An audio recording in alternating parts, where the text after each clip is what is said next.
Official reports called it self-defense. They said there was a gun. They said there was a threat. They said the agents had no choice. But the video tells a different story. Minneapolis didn't just explode on January 24th, 2026. We look at the burning buildings and the screaming crowds and we think, that's the story. It isn't. That is just the smoke. You are looking at the fire. A city doesn't snap in a single moment. It snaps in a sequence. 3 weeks. 3 shootings. One dark pattern that turns public servants into soldiers and citizens into targets. To understand why Alex Pretti is dead, you have to look at the calendar. Go back 3 weeks. January 2026. Minneapolis is frozen solid, but the streets are burning hot. There is a tension here that you can feel in your teeth. Federal agencies, ICE, Border Patrol, are running operations inside the city limits. Local residents don't want them there. The mayor doesn't want them there. And when you mix federal authority with local anger, you get a chemical reaction. It starts with a woman named Renee Nicole Good. Renee wasn't a threat to national security. She was a resident. She ran into a federal operation in the central neighborhood. We don't know the exact words exchanged. We don't know the tone. We know the result. An ICE officer fired his weapon. Renee Good died on the pavement. The official statement was vague. It used words like confrontation and officer safety, standard police language, designed to calm you down, designed to make you wait for the facts. But then the medical examiner spoke, and they didn't mince words. Now, homicide is a medical term. It doesn't legally mean murder. But to the people on the street, it means the state killed a citizen. This was the first crack in the dam. The trust evaporated instantly. When the community hears federal agent, they don't think safety. They think danger. Every street corner becomes a potential battlefield. Every unmarked van looks like a threat. And this fear isn't irrational. It is a survival mechanism because the system wasn't done. The pressure cooker was just getting started. People started filming everything. If you saw a badge, you pulled out your phone because they realized that without a video, you are just a statistic in a press release. And that fear creates a feedback loop. The police feel watched. They get jumpy. The public feels hunted. They get aggressive. And in that gap between fear and authority, mistakes happen, deadly ones. 1 week goes by. The protests for Renee Good are still happening. Tear gas in the air, flashbangs at night. The city is on edge. Then comes the second hit. This wasn't a protest. This was a traffic stop. Routine enforcement. A federal officer stops a Venezuelan man. The official story is that he resisted. He fled. There was a struggle. The result? The officer shoots him in the leg. Now, he survived. He is alive. But look at the timeline. Jan 7, a woman is dead. Jan 14, a man is shot. The baseline has moved. Violence is becoming the standard operating procedure. When the government starts shooting people in routine traffic stops 1 week after killing a woman in a raid, the message is clear. Compliance is not a guarantee of safety. The city was vibrating with anxiety. You could feel it in the grocery stores. You could see it on Twitter. People weren't just angry. They were terrified. They believed that if they crossed paths with a federal agent, they might die. And that belief changes how you act. If you think you are about to be killed, you don't de-escalate. You panic. And if the officer thinks you are a domestic terrorist, a label that was being thrown around on cable news all week, they don't de-escalate either. They shoot. We were walking toward a cliff. Everyone saw it coming. The local leaders begged for the feds to back off. The governor tried to intervene. But the federal machine doesn't stop. It has momentum. It has orders. And on January 24th, that machine collided with Alex Pretti. Alex Pretti was 37 years old. He was a NICU nurse. He worked at the VA.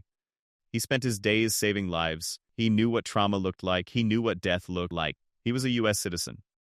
He wasn't a radical. He was a nurse. On Saturday, January 24th, Alex was in South Minneapolis. There was a protest nearby. There were agents nearby. Alex did what everyone in Minneapolis had learned to do over the last 3 weeks. He saw authority. He pulled out his phone. He started recording. This is where the narrative splits in half.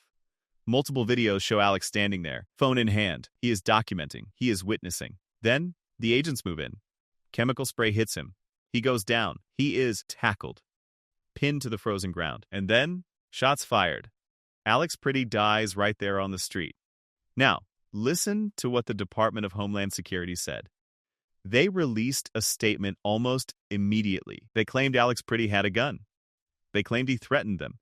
They painted a picture of a violent criminal attacking federal agents. But look at the footage. Witnesses say he had a phone. The video shows a phone. Even if there was a gun, ask yourself this. He was pinned. He was sprayed. He was surrounded. Was lethal force the only option? Or was this a snap? This is the moment the city broke. Because Alex Pretti wasn't just a victim. He was a proxy for everyone. If a nurse, a citizen, a man doing nothing but holding a phone can be gunned down by the government in broad daylight, then nobody is safe. The social contract is dead.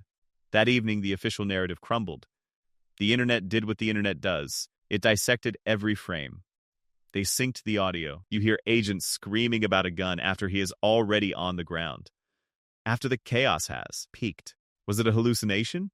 Was it a panic reaction? Or was it a cover-up in real time? We don't know the intent, but we know the outcome. Another body. Another family destroyed.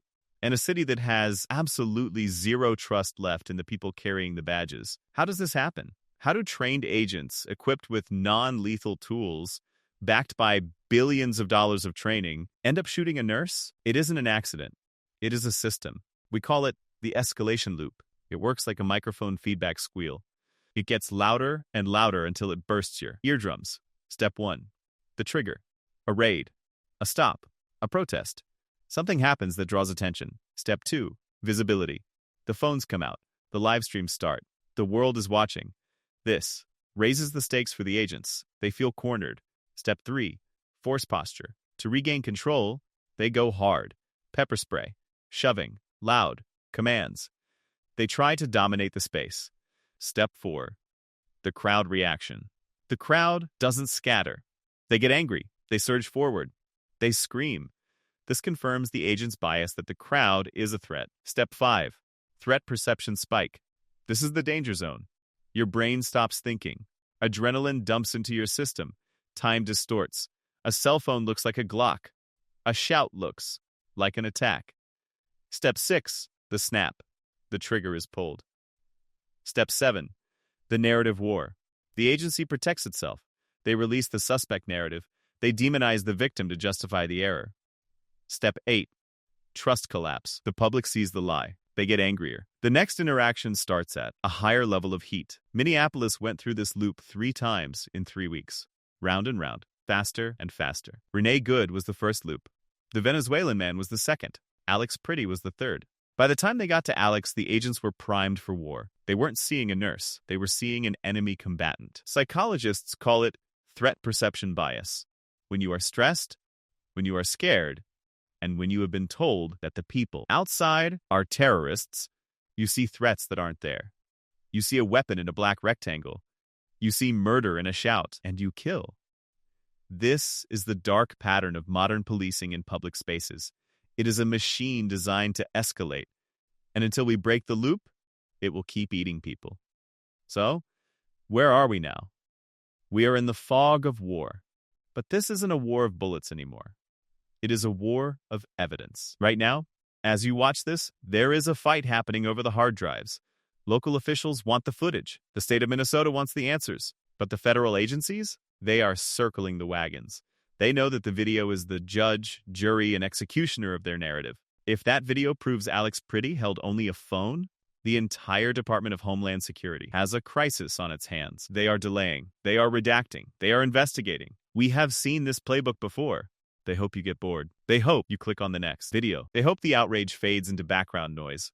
But Minneapolis remembers.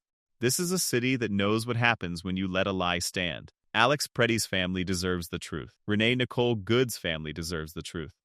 But more than that, we deserve a system that doesn't view its own citizens as targets. We need to stop asking, what did he do? And start asking, why did they shoot? Why is lethal force the default setting? Why is a cell phone a death sentence? The snap didn't happen because of one bad apple.